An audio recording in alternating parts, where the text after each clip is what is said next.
Hi everyone, and Happy New Year. I hope you see a lot of great birds in 2025.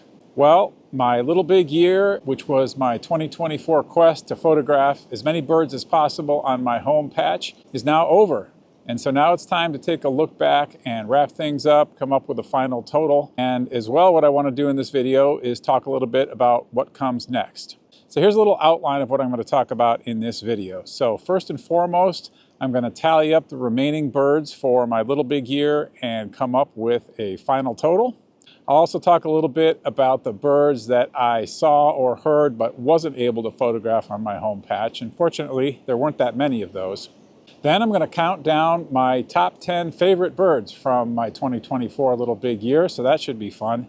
And then at the end of the video, I will talk about what I'm going to do in 2025, what comes next for the channel. I do have an exciting challenge planned for this year, so be sure to stay tuned for that one at the end. Okay, so just a little background for those of you who haven't been following along with my videos in 2024. My home patch is the Horn Pond Recreation Area, which is located in Woburn, Massachusetts, which is basically just a suburb of Boston, just north of Boston. It's a really nice birding area. It has a fairly large main pond, and then there's a lot of smaller lagoons and streams around that. There's forested areas. There's also some rather open, scrubby areas where there's a big power line cut that goes through. And there's even a community garden area, which becomes a really nice birding spot in the fall. So overall, really nice place to bird, and boy, did I bird a lot there in 2024. So as of my last update video, which came out a couple weeks ago, we were up to 155 species, and the species number 155 was actually common goldeneye, which was a bird I had photographed way back in January of 2024. And then after that video was posted, 4 common goldeneyes showed up on the main pond, just a couple weeks ago. So I got some video of those, which you can see here. They're pretty far away out in the middle of the main pond, but I do prefer to have video rather than photos whenever possible, so it's nice to get those on as a recent sighting.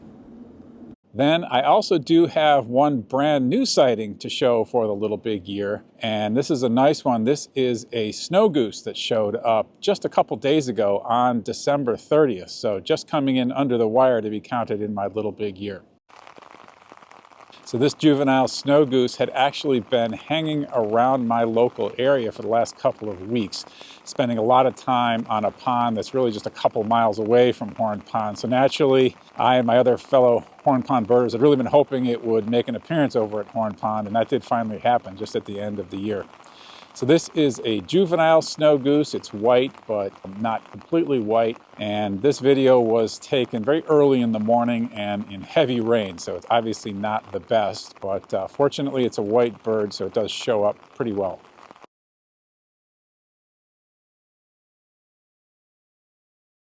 Okay, so the rest of the birds that I'm going to add to my Little Big Year total are from photographs that I took earlier in the year. And in some cases, like with common goldeneye, I was hoping that I would get something better during the year, and then that didn't happen. And in a few cases, the original photo was really quite bad, and I originally wasn't going to count it at all. But I thought about it, and I decided that, you know what, if I took a picture of a bird and you can actually see what the bird is and identify it, then I might as well count it. Let's go ahead and go through those now.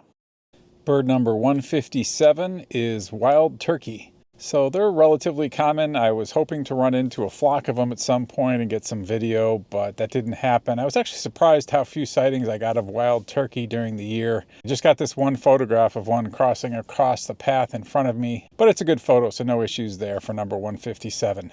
Number 158 is great black-backed gull. Much less common than the ring-billed and herring gulls that we see all the time, but they do show up from time to time. The problem is that they're always out in the middle of the pond, so you never really get a close look at them. So fairly distant photos, but not too bad. I don't think there's any problem counting this one. So for number 159, it's quite an interesting sighting from back in January, and that's this long-eared owl that showed up right along a common path that people were using, and it was being mobbed by crows. This was one of the ones that showed up when I was at work. I had to tear down there, saw the bird for just 20 minutes or so, and then had to get back to work. Unfortunately, I didn't think to take any video. The video would have been better than the pictures because of all the activity of it being mobbed by the crows. Very cool sighting, and that was a new bird for my Horn Pond sight list. Number 160 is blue-headed vireo. So this is generally a common spring migrant. It was a very slow year for him. I didn't get too many sightings this year. Didn't see any in the fall, which was kind of surprising. I did get these photos here. Good enough to identify the bird. Very clearly, that's what it is. They're not in perfect focus because of the branches, but we'll count that. That's number 160. For number 161, another pretty mediocre photo of a black-throated blue warbler. That's a shame. This is one of my favorite warblers. I just think they're really beautiful with the blue and the black, but you really can hardly see any blue on this bird because of the angle and because of the terrible light. But it's identifiable, so that goes in as 161. Okay, and then one more really bad photo here of a Wilson's snipe, which I took in very low light after sunset, I believe. In fact, it was kind of amazing that the camera was showing a lot more than just your eye could pick up. You can see the striping on the head and the long bill, so you can identify it, but clearly a very bad photo because of the conditions. Okay, so there you have it. The final total for the year is 162 species. And that is certainly a lot more birds than I expected to see during my little big year when I started out back in March of 2024. If you think that some of those pictures maybe I shouldn't count, like maybe that bad snipe photo at the end, let me know in the comments below. Curious to know what you think, but I did make the decision to count it in the end. So inevitably, there were some birds that I saw or heard but wasn't able to get a photo of. And of course, those don't count towards the little big year total because that was a list of birds that I photographed, but they still counted on my personal site list. And you might be curious what my final total was, as shown in eBird or whatever. So let's go ahead and go through those. And for these, I've made a little list. And after each one, I've put my lame excuse for why I didn't get a photo. So the first one is American widgeon, and my excuse was that I forgot my camera that day. So, it showed up while I was at work. I didn't have my camera with me. I didn't bring it to work that day. And at the end of the day, there just wasn't enough daylight to go home and get the camera. So I went back to my home patch, saw the bird, but couldn't get a photograph of it. After that, I think I brought my camera to work with me pretty much every day for the rest of the year, just in case something interesting would show up. Next one is American woodcock. If you know this bird, you know that it's a very hard to see bird, and you walk up to it and it kind of just explodes out of the leaves where it's kind of wrestling on the ground. And so that's what happened. It exploded out from underfoot and flew away. And I really can't blame myself for not getting a photo under those circumstances. I was hoping I'd see one creeping around my home patch at some point later in the year, but I didn't. Okay, the next one is a bank swallow, and again, just flying around too fast, couldn't get a photo. It didn't show up for very long. There were a lot of other swallows flying around, and I kind of heard the bank swallow call and recognized it. I was able to get it in my binoculars and see the little stripe that it has across its throat and identify it, but just couldn't get the camera on it, and then it flew away and I didn't see it anymore. Another one is Blackburnian warbler. This is kind of a shame because it's a really beautiful warbler. It's one of those warblers that likes to stay up at the very top of a tree, and that's what happened here. This was the height of spring migration, and it was singing its heart out, very easy to identify from its song that was singing over and over again, and I could see maybe just a few glimpses of it. But this is basically a herd-only bird. I really didn't get a chance to get even a good look at it, much less a photograph. Another one that was actually quite disappointing is a worm-eating warbler. So this is quite a rare warbler. This was the first one I had ever seen on my home patch, and it popped up right in front of me in a pretty heavily wooded area. Got at my binoculars, got a great point-blank look at it for just a couple of seconds. Then it flew up in a tree, and I spent the next hour and a half trying to re-find the bird to get a photograph, and I wasn't able to. I know some people photographed it the next day, but I never did get a photograph of it, so that was a little bit disappointing.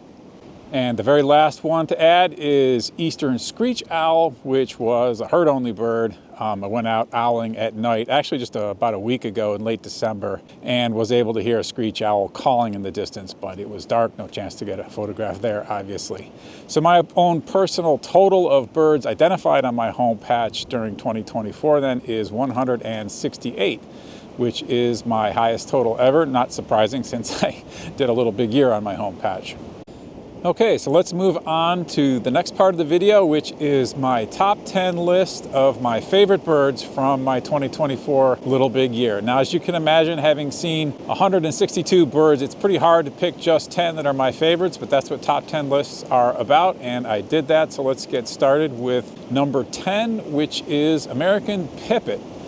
So American pipits are not terribly rare, but they are hard to find on my home patch. And what was nice about this one is that my friends and I had identified a particular area where we thought that American pipits would really like that area and might show up there. And we kept checking it day after day for a couple of weeks. And then finally, exactly where we were hoping, they did show up. So that's always kind of satisfying when something like that happens. Okay, so number 9 favorite bird from 2024 was dickcissel. So dickcissels are relatively rare in Massachusetts now. They're kind of a declining bird. And what's nice is my home patch, Horn Pond, is one of the best places in the state to find them. So they do tend to show up fairly often in the community garden in the fall. And fortunately, that happened in 2024, and I was able to get this video of it. So it was kind of nice to show that and to talk up my home patch a little bit, as hey, this is a great place to find this rare bird. Okay, so number 8 on the list is broad-winged hawk. So this is a relatively common raptor in the state of Massachusetts, but they're not real easy to see on my home patch. Usually you just see them soaring overhead, passing by. So I was quite lucky to come across this one that was perched in the open late in the afternoon in kind of a really nice setting here. And I just love the video and the photos that I got of this encounter, and so that's why this one made the top 10 list. So this is as good a time as any to quickly mention that I did make a 2025 calendar based on my little big year. I talked about this in my last video, just thought I'd mention it again here, showing it here. So obviously this broad-winged hawk is the featured bird for the month of November in the calendar. So there is a link in the description below where you can buy the calendar directly from Shutterfly, and it doesn't involve me financially at all. It's just an opportunity if you're interested, if you follow the little big year. Okay, getting back to the top 10 list, number 7 on the list is Sora. So Soras are rails, and rails are always very difficult to find. They spend most of their time hiding in the reeds. And so I personally was very excited when I spotted this Sora pop out on my home patch and got a little video of it. It's not the best video in the world, but just the fact that I was the one that found it and I was able to share that sighting, and then over the next couple of weeks a lot of people were able to see the bird, fortunately, and it was a lifer for a lot of people, and so that was, that's always felt really, really good. Number 6 on my list is great cormorant.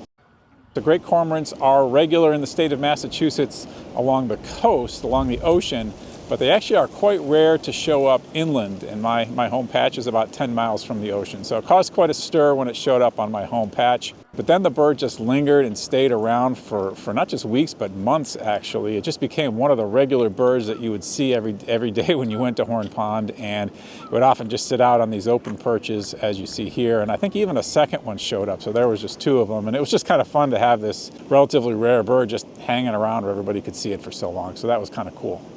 Okay, coming in at number 5 is olive-sided flycatcher. This is a rather uncommon bird in Massachusetts, and only the second one I had ever seen at Horn Pond. It was also fun seeing this bird with a bunch of other Horn Pond birders as we chased it around and finally got a good look at it perched up in this snag. Number 4 on the list is brown thrasher. This is another fairly recent sighting. I saw this one when I was making my final push to hit my secondary target of 150 species.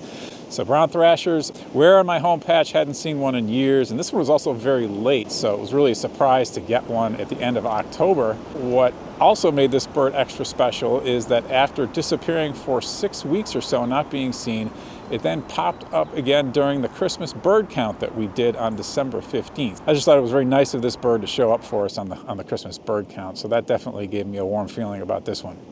Okay, so number 3 on the list is pileated woodpecker. Now, pileated woodpeckers are common in the state of Massachusetts, or maybe I should say regular, but they have such large territories that you don't end up seeing them very often. But this one showed up on my home patch. What made this sighting so special is just how close it came to us. It just perched right at eye level, and we just got these amazing photographs and video of the bird. And so that was just really a special experience just to see this spectacular bird up so close. So that was really great. Number 2 on the list is yellow-crowned night heron, and for this one we go all the way back to March of this year, just after I had started my little big year. And yellow-crowned night herons, very unusual. It was only the second one ever seen on my home patch, and for me personally, it was a new one, a new bird I'd never seen on my home patch before. It was also the first unusual bird that I showed in my Little Big Year videos. I think it was in just the second video, so that was really cool. So very nice feelings about that bird. Okay, and so now we've counted them all the way down to number one. My number one favorite bird for my 2024 Little Big Year is Townsend's warbler. So if you've been following my videos, I don't think this one will be much of a surprise because this one has it all when it comes to being a great bird. So first of all, it's rare. This is a vagrant western warbler that showed up on my home patch. In addition, this particular warbler was extremely cooperative, showing up day after day in the same spot. I must have seen this bird, 8 or 10 times while it was here, and so many people got to come and see it and just enjoy it. And finally, it's a great looking bird, just a beautiful little warbler. So that was just really a treat at the end of the year. Okay, so with that, the 2024 Little Big Year is wrapped up and in the books, and it is now time to look ahead a little bit. So what am I going to be doing in 2025 with this channel? So I do have an announcement about that to make right now. So in 2025, I am going to expand my horizons, and I am going to challenge myself to photograph as many birds as possible in my home state of Massachusetts. So yes, it's going to be a Massachusetts Little Big Year, if you like, or a medium big year. I don't know what I'm going to call it, but I'm going to try to get as many birds on film and show them in these videos as possible from my home state.